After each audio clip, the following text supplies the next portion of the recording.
A child solved this, he laughed. But when the maid's daughter stopped the billion-dollar tower from tearing itself apart, his smirk vanished. A maid's daughter? Solve this. Khalid Al-Fahim's laughter echoed through the glass boardroom like a thunderclap. His cufflinks glittered under the Dubai sun as he pointed at the trembling tower model on the screen. 3 global firms have failed me, and you think a child has the answer? Chloe Hayes sat silent, her sketchbook balanced on her knees, every eye in the room burning into her small frame. Executives smirked, investors whispered in Arabic, and her mother shrank with shame beside her. Then Khalid leaned in, voice low but venomous. Fine. Prove it. Solve the mystery that has humiliated the greatest minds on earth, and I'll pay you $100 million. Fail, and you'll never set foot in this tower again. The room froze. The hum of the building vibrated through the walls like a heartbeat. Just before we dive in, let us know in the comments where you're watching from today. We love seeing how far these stories reach. And make sure you're subscribed so you don't miss tomorrow's special video. Now let's jump back in. Enjoy the story. A building doesn't have a soul, but it does have a voice. This one was screaming. And in the heart of the glittering desert, in a city built on impossible dreams, only a child was quiet enough to hear it. The Oasis Tower was more than a building. It was a statement. It rose from the Dubai sands like a shard of polished obsidian, a twisting spear of glass and steel aimed at the heavens. It was the tallest, most luxurious, most technologically advanced residential tower on Earth. It was Khalid Al-Fahim's monument to himself. At 52, the billionaire developer had a reputation carved from granite and ambition. He had conquered markets in London, Tokyo, and New York. The Oasis was his crowning achievement, a project so audacious that other developers had called it impossible. Khalid thrived on the impossible. The tower housed the world's wealthiest people. Its penthouses sold for 9 figures. Its lobbies were decorated with art that belonged in museums. The very air inside was filtered, cooled, and scented with a custom fragrance of sandalwood and desert rose. But for 3 agonizing months, this monument to perfection had been hiding a terrifying secret. The building hummed. It wasn't a mechanical noise. It wasn't the sound of elevators or air conditioning. It was a deep, resonant hum that vibrated through the very structure. It started as a faint tremor in the lower floors, a barely perceptible thrum. Now, it was a constant, bone-jarring groan that grew louder with each passing day. It was a sound that frayed nerves and shattered peace. Wealthy residents complained of migraines and sleepless nights. Crystal chandeliers swayed on their own. Hairline cracks appeared in the Italian marble floors. A $10 million plate glass window on the 87th floor had spontaneously shattered, raining microscopic daggers of glass onto a vacant terrace below. The Oasis was sick, and the sickness was spreading. Jessica Hayes knew every inch of the tower's glistening floors. For the past 2 years, she had pushed her cleaning cart through its silent, opulent hallways. She was a ghost in this palace of wealth, visible only when a smudge appeared on a surface. At 41, her hands were chapped from chemicals, and her back ached with a fatigue that never truly left. But her smile was always gentle, her movements always discreet. She was the best at what she did, which was to be invisible. Her official title was Residential Services Associate. The residents, when they acknowledged her at all, called her the help. She mopped floors, polished fixtures, and cleaned apartments bigger than the house she had grown up in. She endured the quiet indignities of her job with a grace born of necessity. That grace was for her daughter. Chloe was 12 years old, with hair the color of pale corn silk and eyes the color of a summer sky. She was a quiet, observant child. While other children her age were absorbed in video games and social media, Chloe was absorbed in the world around her. She carried a worn sketchbook and a set of drawing pencils everywhere she went. After school, she would sit quietly in a corner of whichever palatial apartment her mother was cleaning, sketching the city below or the intricate patterns in a Persian rug.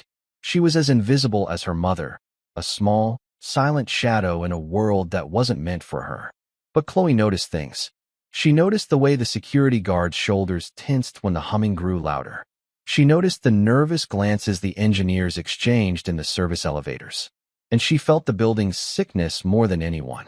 Sometimes, she would press her small hand against a wall. She'd close her eyes, her brow furrowed in concentration, as if listening to a secret conversation that only she could understand. The crisis in the tower was reaching a breaking point. 3 separate engineering firms had been flown in, one from Germany, one from Japan, and one from the United States.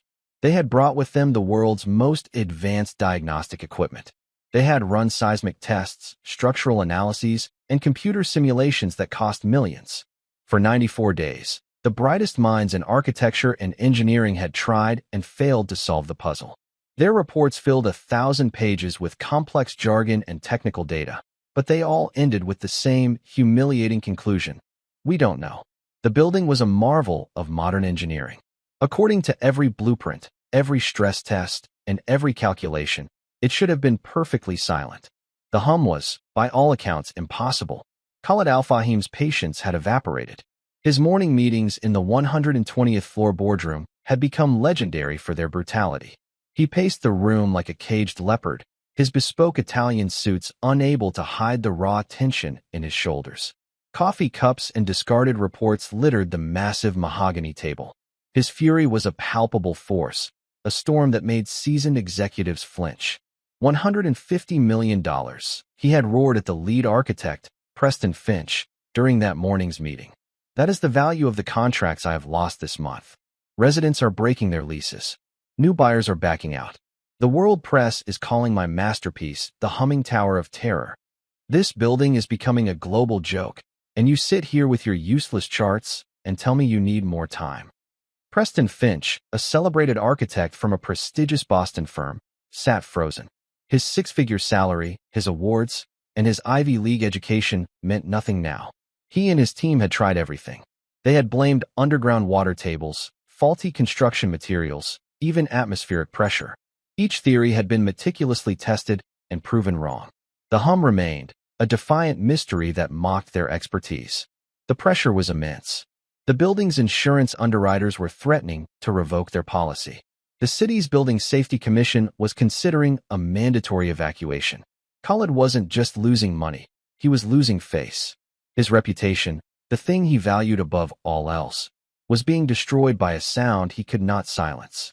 In the midst of this chaos, Jessica and Chloe continued their quiet routine. That afternoon, Jessica was tasked with cleaning the executive boardroom after the disastrous morning meeting. Chloe sat in a leather chair by the window, sketching the distant, shimmering line of the sea. She was supposed to be doing her homework, but the building was particularly loud today. The vibration was a low, insistent tremble that she could feel in her teeth. She watched her mother carefully wipe down the vast table, collecting the discarded coffee cups. Jessica's movements were efficient and graceful, but Chloe could see the worry in her eyes. Rumors were flying among the staff. Rumors of firings, of the project being shut down. For a single mother with no safety net, losing this job would be catastrophic. Chloe looked away from her mother and out the enormous window. From this height, the world looked like a map. She wasn't looking at the cars or the other buildings. She was looking at the wind. She could see it in the dance of the heat haze rising from the desert, in the gentle sway of the palm trees on the coast. The wind was telling a story. She opened her sketchbook. She didn't draw the view. She began to sketch the tower itself. She drew its elegant, twisting shape. She drew the hundreds of decorative fins that adorned its exterior, designed by Preston Finch to give the building its unique, sculptural look. Then, she began to draw arrows. Arrows showing the path of the wind as it flowed around and through the structure. Her pencil moved with a certainty that was startling in a child so young. Her grandfather's voice echoed in her mind, a warm, gravelly sound that always made her feel safe. Every structure tells a story, kiddo, he used to say. You just have to learn how to read it. Don't look at what it is. Look at what it does. That evening, the crisis deepened. An emergency meeting was called. A delegation of Saudi investors, who had poured $500 million into the project, had arrived. They were demanding answers. With them was a special consultant, a woman whose reputation was whispered with awe in engineering circles, Dr. Eleanor Reed. Dr. Reed was in her late 60s, with sharp, intelligent eyes and a no-nonsense demeanor. She was a legend in the field of structural dynamics. She had consulted on earthquake-proofing for skyscrapers in Tokyo and stabilizing bridges in storm-battered regions of Scotland. She did not suffer fools, and she did not accept excuses. Her presence meant this was no longer just a problem. It was a formal inquest. The investors, Dr. Reed, Khalid, and the entire architectural team gathered in the boardroom. The atmosphere was thick with dread. Jessica was instructed to remain on standby outside to provide refreshments. Chloe sat with her, reading a book, but her attention was focused on the low, powerful hum that seemed to be coming from the heart of the world. Inside the boardroom, Preston Finch presented his team's latest, desperate theory. He spoke of resonant soil frequencies and seismic microtremors, his voice strained with a confidence he did not feel. Dr. Reed listened patiently, her expression unreadable. Then, she asked a simple question. Have you accounted for the von Karman vortex street effect in your aerodynamic models? The room fell silent. Preston Finch blinked. His team exchanged confused glances. It was a complex principle of fluid dynamics, something most architects only studied briefly in university.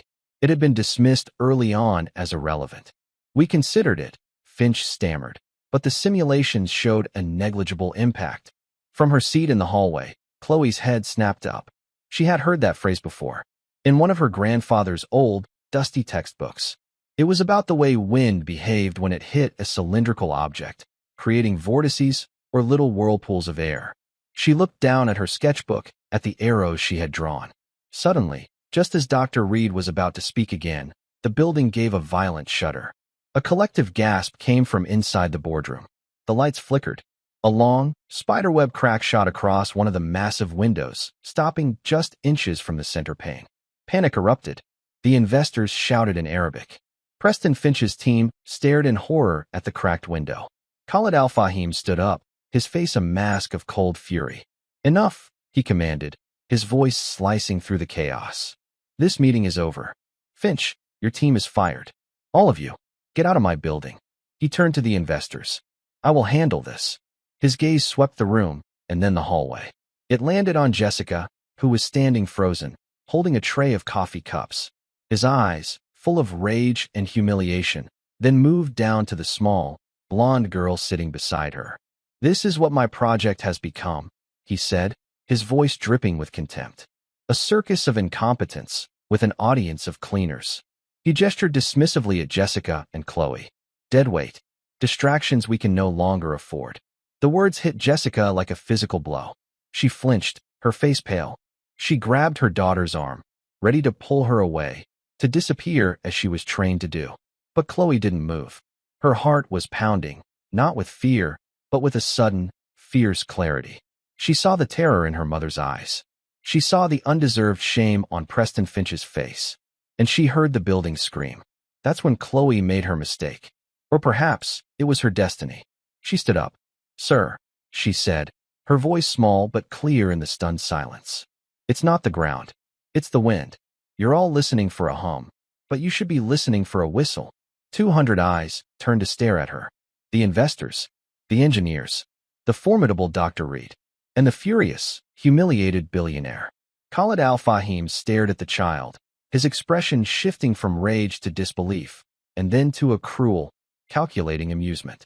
He saw an opportunity, not to solve his problem, but to create a spectacle, a way to deflect his own failure onto the smallest, most insignificant person in the room. What he didn't know was that Chloe Hayes was not insignificant, and the real story of the Oasis Tower was just about to begin. The story of Chloe's secret knowledge began not in a modern skyscraper, but in the dusty, sun-drenched workshop of her grandfather. Walter Hayes had been a combat engineer in Vietnam, a member of the legendary U.S. Army Corps of Engineers. He had built bridges under enemy fire and designed fortifications in the middle of dense, hostile jungles. He was a man who understood how things stood up, and more importantly, how they fell down. After the war, he had worked for the state, inspecting bridges and dams. He was a quiet, humble man with hands as rough as sandpaper and a mind as sharp as a razor. To the world, he was just an old civil servant. To Chloe, he was a magician. From the time she could walk, Chloe had been his shadow. While other grandfathers took their grandchildren to the park, Walter took Chloe to see old steel truss bridges and towering concrete dams. He didn't talk to her like a child. He talked to her like a colleague. See that, kiddo, he'd say, pointing to the massive cables of a suspension bridge, his voice a low rumble. Most people just see a bridge. They see a way to get their car from one side to the other. But you have to see the forces. See the tension in those cables? They're pulling, always pulling. And that big tower? It's pushing down, compressing. It's a battle, a constant, perfectly balanced war. A good structure is a war that nobody ever wins. He taught her about harmonic resonance, not with equations, but with a guitar. He'd pluck a string and show her how a nearby string would start to vibrate on its own, without being touched. That's sympathy, he'd explain. Everything in the world has a note it wants to sing. If you play that exact note loud enough, you can make it dance. Or you can make it fall apart. He told her the famous story of the Tacoma Narrows Bridge, the bridge that had twisted itself to pieces in a steady wind. The engineers who built it were brilliant, Walter said, his eyes distant. But they forgot to listen to the wind. The wind played its note, and the bridge sang along until it tore its own throat out. Those weren't just lessons in engineering. They were lessons in seeing the world differently. Walter taught Chloe to see the hidden systems, the invisible forces that shaped everything around them. He'd give her puzzles to solve, not crosswords, but challenges. How would you build a tower out of uncooked spaghetti that can hold the weight of this apple? Or, if you wanted to knock down that old shed with just one rope, where would you pull? He died when Chloe was 10, from a heart that had worked too hard for too long. He left behind a small house, a modest pension, and a workshop full of old books and tools. For Jessica, his daughter, he left a legacy of quiet strength and integrity. For Chloe, he left a priceless inheritance, his way of seeing the world. His knowledge became her secret garden, a place she retreated to in her mind. After his death, medical bills and debt forced Jessica to sell the house. They moved to Dubai for the job at the Oasis Tower, seeking a new start. Chloe's inheritance was packed into 2 cardboard boxes.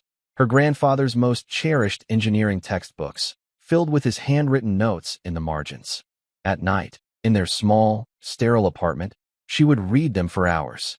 She studied Bernoulli's principle and the finite element method with the same fascination other children had for fantasy novels. Her grandfather's voice was her guide. Respect the materials, he'd written next to a diagram of concrete stress. An engine doesn't care about your diploma, he had told her once. And steel doesn't care about your feelings.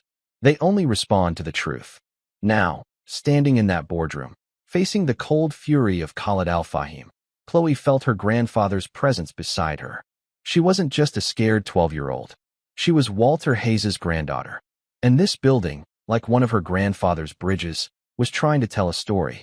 She was the only one who had learned the language. The silence in the boardroom was absolute. Khalid Al-Fahim walked slowly toward Chloe, his expensive leather shoes making no sound on the thick carpet. He stopped in front of her, a giant of a man looming over a small child. The cruel smile was back on his face. Well, he said, his voice soft but amplified by the tension. An expert has been hiding among us. A child who cleans floors with her mother thinks she can solve a problem that has stumped the greatest engineers in the world. Nervous laughter trickled through the room. The fired architects looked down at their feet, a mixture of shame and morbid curiosity on their faces. This was corporate theater at its most savage. Dr. Eleanor Reed, however, was not laughing. She watched Chloe with an intense, analytical gaze. She had built her career on data and evidence. But she also knew that breakthroughs sometimes came from the most unexpected places. There was something in the girl's eyes, not arrogance, but a startling, unshakable certainty. She uncapped her fountain pen. Since you are so confident, Khalid continued, his voice rising, I will give you a chance to prove you're a genius. He spread his arms wide, a ringmaster presenting his main act. Here is the stage. Here is your audience. He gestured to the stunned investors, then to the cracked window. My $2 billion building is your puzzle. You say it is the wind. Fine. Prove it. Explain it. And solve it. He leaned down, his face close to hers. And because I am a sporting man, let's make it interesting. A real challenge. His voice dropped to a conspiratorial whisper, yet it carried to every corner of the room. Solve this, little girl, and I will give you $100 million. A collective, sharp intake of breath swept through the audience. $100 million. It was an absurd, fantastical number. It was a joke. A cruel, public taunt. I will transfer it to an account of your choosing. You and your mother will never have to clean another floor for as long as you live." The room buzzed with shocked murmurs. This was no longer just a firing. This was a public execution. "But," Khalid said, his voice hardening, his smile vanishing, "when you fail, and you will fail, your mother is not just fired. You are both banned from this property for life. Security will escort you out, and I will personally call every hotel and residence in this city to ensure she never works in this town again. I will make you an example of what happens when the unqualified step out of their place." He straightened up, his trap now fully set. He had turned his engineering crisis into a story of hubris. The maid's daughter who got too big for her britches. He would be seen not as a failure, but as a stern leader teaching a harsh lesson. Just then, Dr. Reed stood up. Her movement was quiet, but it commanded immediate attention. "I will act as the official adjudicator for this challenge," she announced, her voice calm and authoritative. "A test of this nature requires a neutral, technical witness to ensure the criteria for success or failure are evaluated fairly and based on scientific principles." Khalid's smile faltered for a fraction of a second. He hadn't counted on this. Dr. Reed's involvement gave the ridiculous spectacle an air of legitimacy. It was no longer just a cruel game. It was a formal, albeit bizarre, technical evaluation. One of the Saudi investors, a senior prince, nodded slowly. "An excellent proposal, Doctor. We are very interested to see this unconventional approach to problem solving." The narrative was slipping from Khalid's grasp. It was too late to back down. "Fine," he snapped, his anger barely concealed. "Dr. Reed can witness your failure. But we are adding one more condition." He pointed to the boardroom's advanced video conferencing cameras. "We will live stream this. We will broadcast this on our company's social media channels. The world came to see the launch of my perfect building. Instead, they will see a lesson in humility. Let the world watch what happens when a child's fantasy meets engineering reality." Within minutes, the tech team had the stream running. The company's LinkedIn, Twitter, and YouTube accounts were live. The title of the stream was simple and brutal: "An unqualified opinion, the $100 million challenge." Chloe stood motionless through it all. She wasn't thinking about the money or the humiliation. She wasn't thinking about the thousands of people who were now watching her online. She was thinking about the Tacoma Narrows Bridge. She was thinking about her grandfather's guitar. She was listening to the building sing its deadly note. Dr. Reed walked over to Chloe, her sensible shoes making soft sounds on the floor. She knelt down slightly, so she could look the girl in the eye. "Young lady," she said softly, her voice for Chloe alone, "you are under no obligation to do this. This is a cruel and unfair position to put you in. You can walk away right now, and no one would blame you." Chloe met her gaze. Her blue eyes were steady. "Ma'am," she said, her voice quiet but firm. "My grandfather taught me that you can't fix a problem until you respect it. Nobody is respecting this building. They're afraid of it." She took a deep breath. "It's not whistling anymore. Now it's starting to scream. And if we don't do something, it's going to tear itself apart." Dr. Reed stared at her for a long moment. She saw no fear.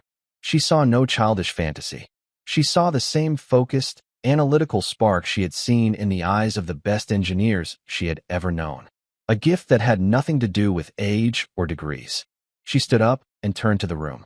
"Very well," she announced, her voice ringing with authority. "The challenge is accepted. Let's begin." The boardroom, which moments before had been a chamber of corporate judgment, transformed into an arena. The crowd of investors and engineers, guided by Khalid's curt instructions, moved back, clearing the center of the room. The live stream cameras were repositioned. The digital clock on the wall became a timer for a contest that was both absurd and deadly serious. The broken building waited, its groaning voice the only sound in the charged silence. Its fate, and the fate of a mother and her daughter, now rested on the shoulders of a 12-year-old girl. Khalid gestured impatiently toward the center of the room.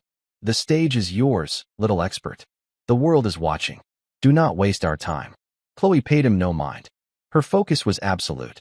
The room, the cameras, the billionaire, they all faded into the background. There was only the puzzle. She walked calmly to the refreshment cart her mother had been wheeling earlier. Jessica watched, her hands clasped so tightly her knuckles were white, her heart a frantic drum against her ribs. What was her daughter doing? Chloe picked up a heavy crystal water glass and an unopened bottle of still water. She walked to the very center of the vast room, a small figure in a sea of expensive carpet. She knelt, her movements deliberate, and placed the glass on the floor. She unscrewed the cap of the water bottle and carefully poured water into the glass until it was 3/4 full. The engineers exchanged puzzled, condescending looks. Preston Finch shook his head in weary disbelief. Was this the grand solution? A child's party trick? What is the meaning of this? Khalid demanded, his voice sharp.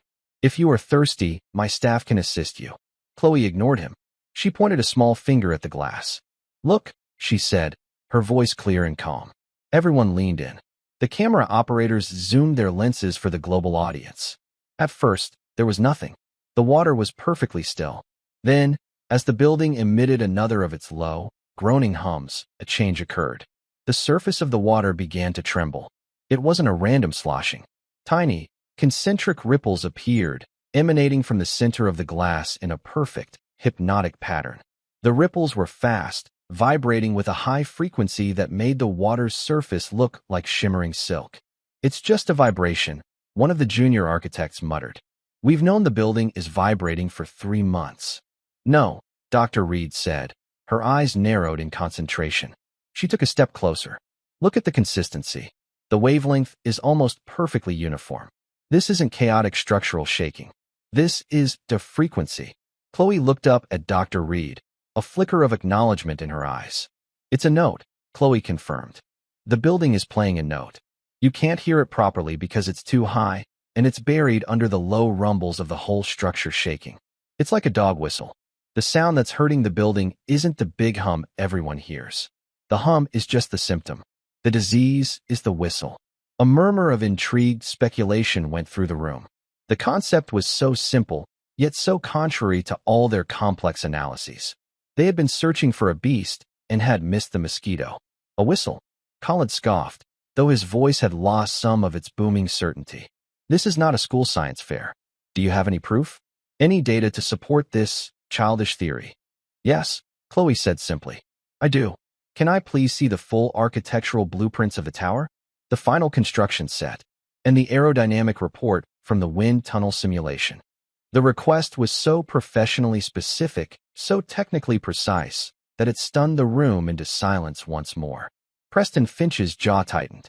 This 12-year-old was asking for the most complex and proprietary documents of the entire project.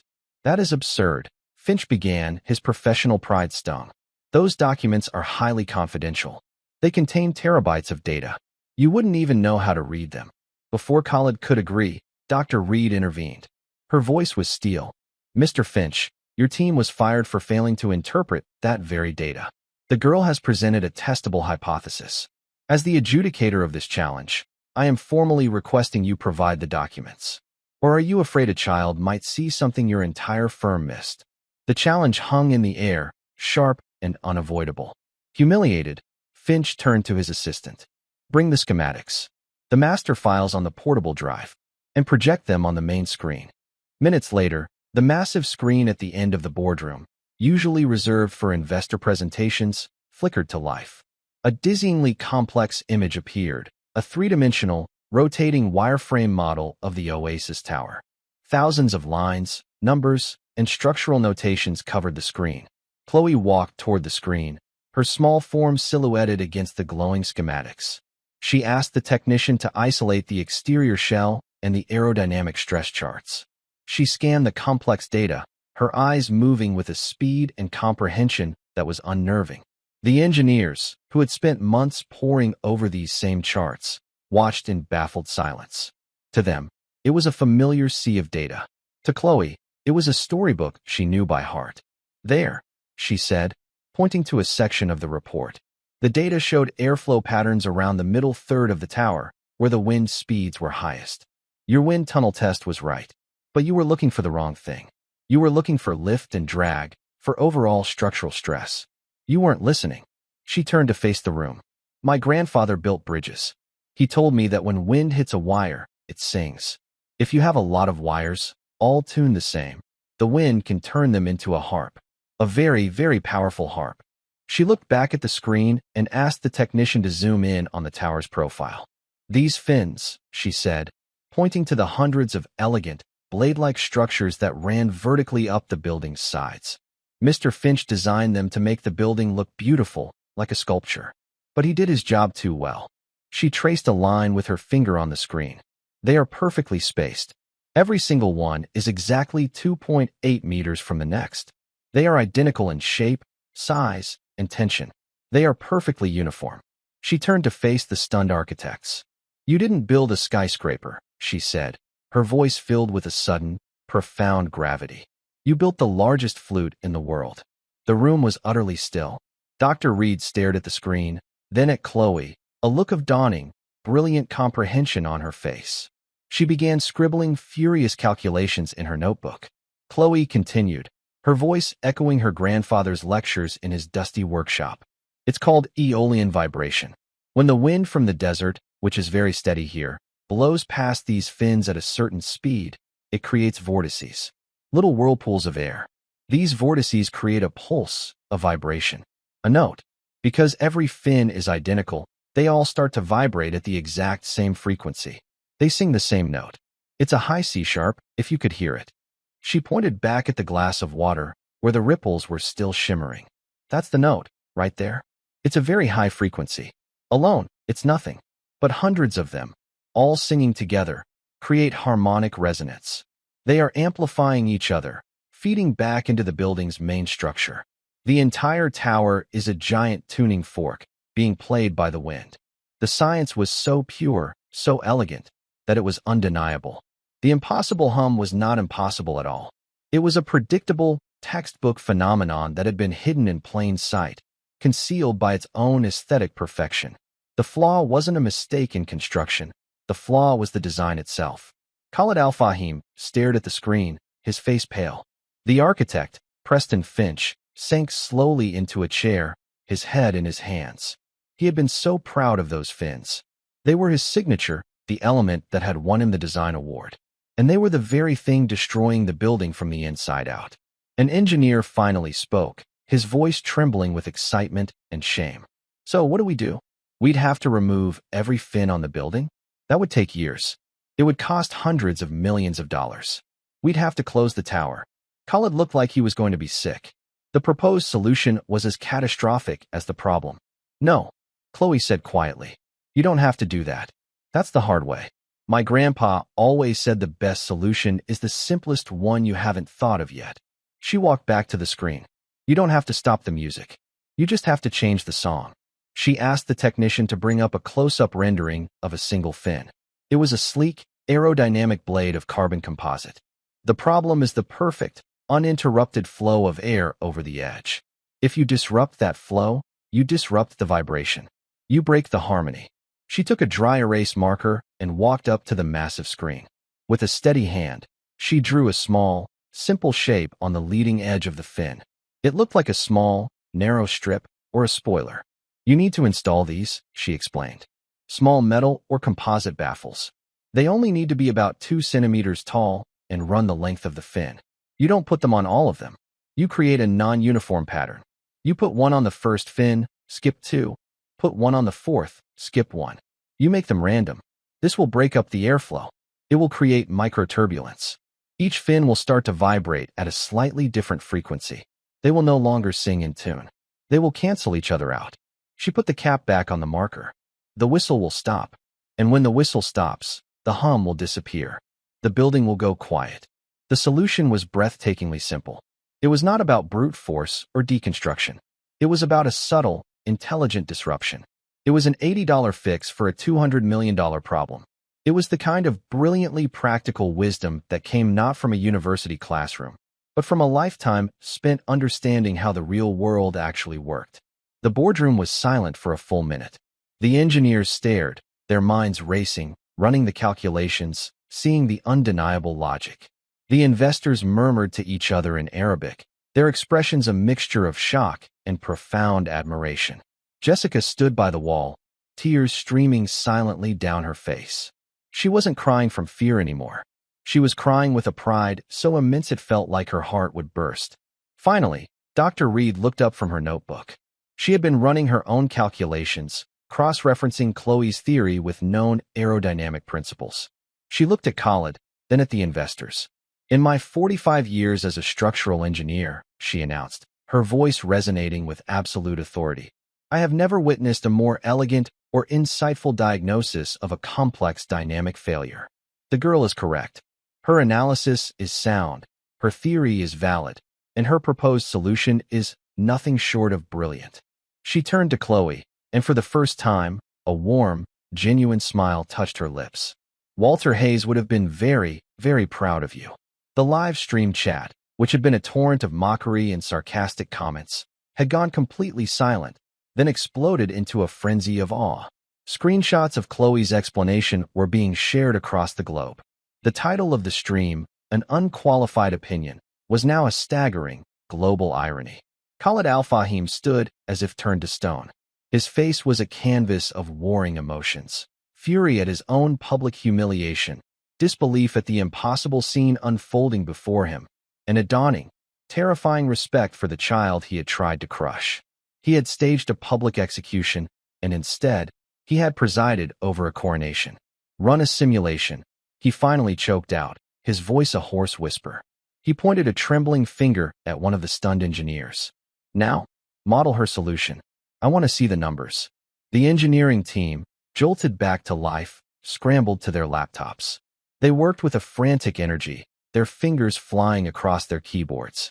They created a new digital model of the tower, this time incorporating the small, randomly placed baffles Chloe had drawn. They ran the simulation, applying the same wind speed data that had previously caused the catastrophic harmonic resonance. The entire room, and the thousands watching online, held their breath. They watched the data stream across the main screen. The harmonic frequency charts, which before had shown a massive, terrifying spike in the C-sharp range, now showed nothing, just a flat line. A gentle, chaotic scattering of tiny, insignificant vibrations. Silence. The lead engineer took off his glasses and rubbed his eyes, as if he couldn't believe what he was seeing. It works, he stammered, his voice filled with wonder. The resonant frequency is gone. It's completely neutralized. The solution is 100% effective. The room erupted.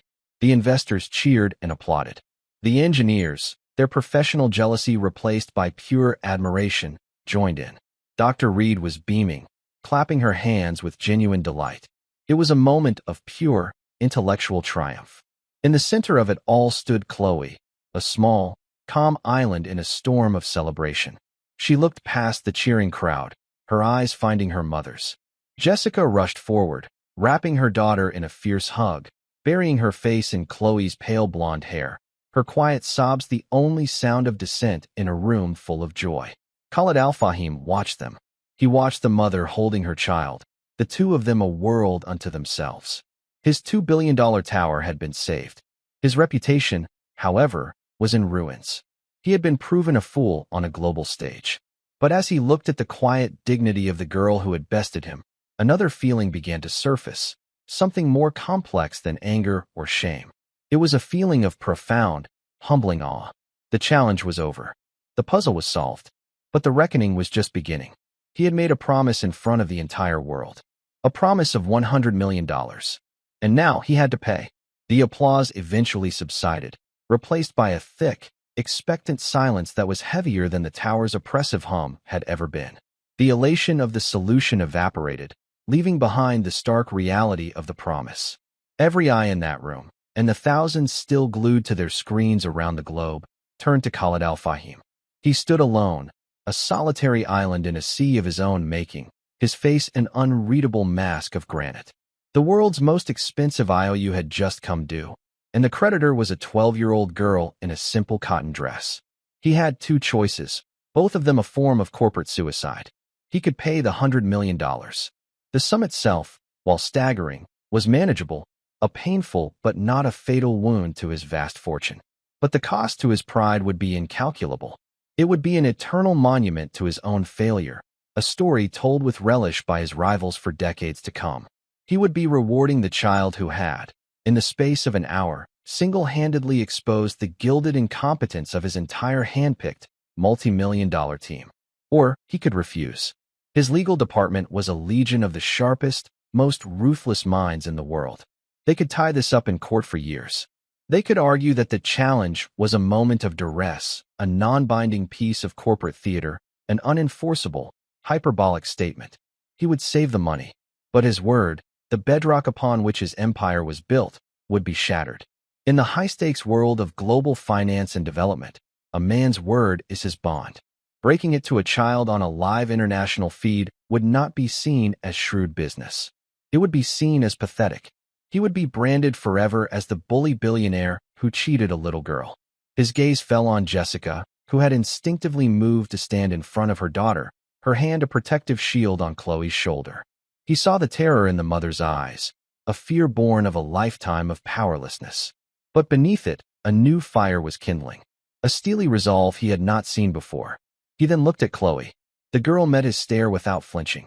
There was no triumph in her eyes, no avarice, no childish glee at the prospect of a windfall. There was only a quiet, unnerving calm. She had come to solve a puzzle, to silence a scream that only she could truly hear. The money was his complication, not hers. Her work was done. The silence stretched. Rashid, his ever-loyal assistant, took a half-step forward, ready to intervene, to escort his boss from the room, to manage the fallout. But Khalid waved him back with a sharp, almost imperceptible gesture. This was a debt he had to settle himself. Slowly, each step feeling as heavy as a block of concrete, Khalid walked across the room. The cameras tracked him, their lenses like the eyes of predatory birds. He stopped directly in front of mother and child.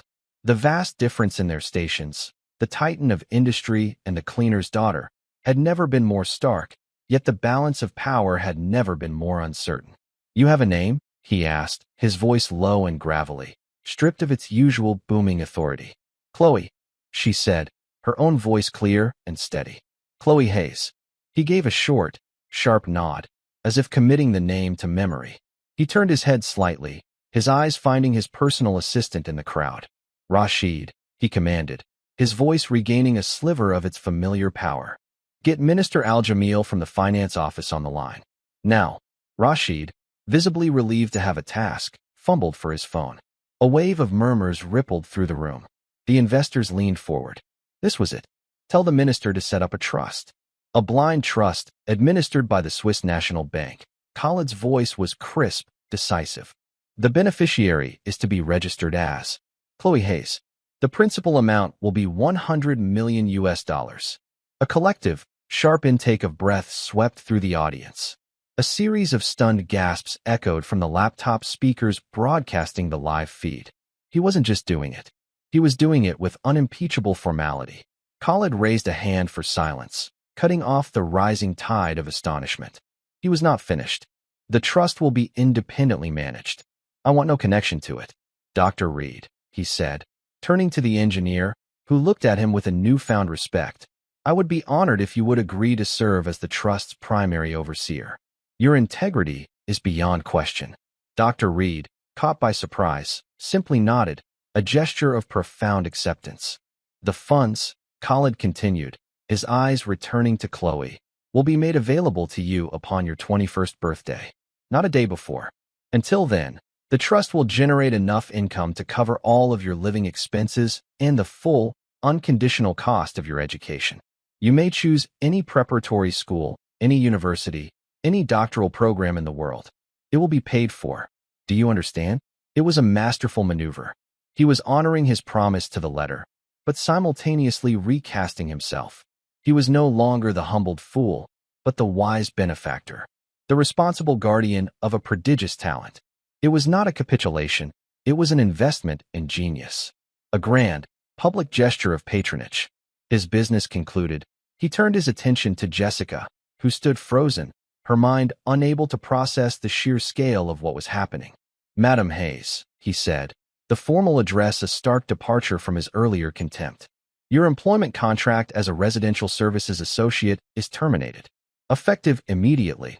A flash of the old fear returned to Jessica's eyes. She thought this was his final, cruel revenge. To give with one hand and take with the other. "Your services are no longer required on that floor," Khalid continued, his voice leaving no room for negotiation. "Because they are required on this one. The Oasis Tower is establishing a new executive department.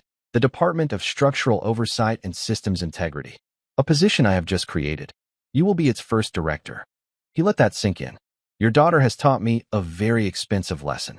The most critical details are not seen by the people at the top, but by the people on the ground. Your job, Director Hayes, will be our eyes and ears. You will have unrestricted access to every part of this building, from the foundation to the spire. You will oversee all maintenance, all inspections, all engineering reports. You will report directly and only to me. Your starting salary will be $500,000 a year. A corporate apartment, a penthouse on the 100th floor, will be part of your compensation package. Rashid will have the contract drawn up by morning. Jessica stared at him, speechless.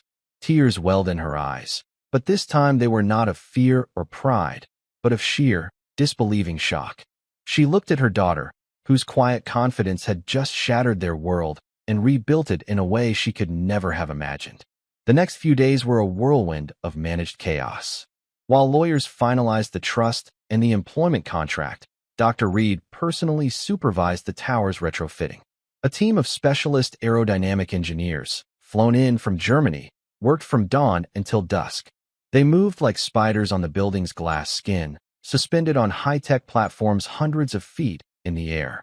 Chloe, at Dr. Reed's insistence, was present on the command platform as a paid consultant, wearing a small, custom-made hard hat. She watched them install the small metal baffles onto the elegant fins, not with childish excitement, but with the focused, serious gaze of a veteran engineer overseeing a critical repair. She pointed out a slight deviation from the randomized pattern on the 82nd floor, a mistake the German lead engineer admitted his own team had missed. On the third day, as the sun began its descent, casting a painter's palette of orange and purple across the desert sky, the final baffle was bolted into place. A small group had gathered once more in the now famous 120th floor boardroom to witness the moment. Khalid, a humbled but resolute Preston Finch, Dr. Reed, Jessica, and Chloe. The glass of water, now a silent celebrity in its own right, sat in its place on the floor. For 3 months, sunset had been a time of dread in the tower. As the desert air cooled and the steady evening wind rose, the humming would begin its nightly torment. They stood in a profound silence, waiting, watching, listening. The wind rose, pressing against the vast windows with a familiar, sighing force. But inside, there was only peace. The bone-jarring groan was gone. The nerve-shredding vibration had vanished. The low, insidious hum that had haunted the building was replaced by the gentle whisper of the ventilation system. The ripples on the surface of the water in the glass stilled, leaving the water as placid and perfect as a mirror. The Oasis Tower was finally quiet. It was at peace. A slow, genuine smile of pure relief spread across Khalid Al-Fahim's face. He looked at Chloe, who was watching the sunset, her expression serene. She hadn't just saved his building. She had given it back its soul.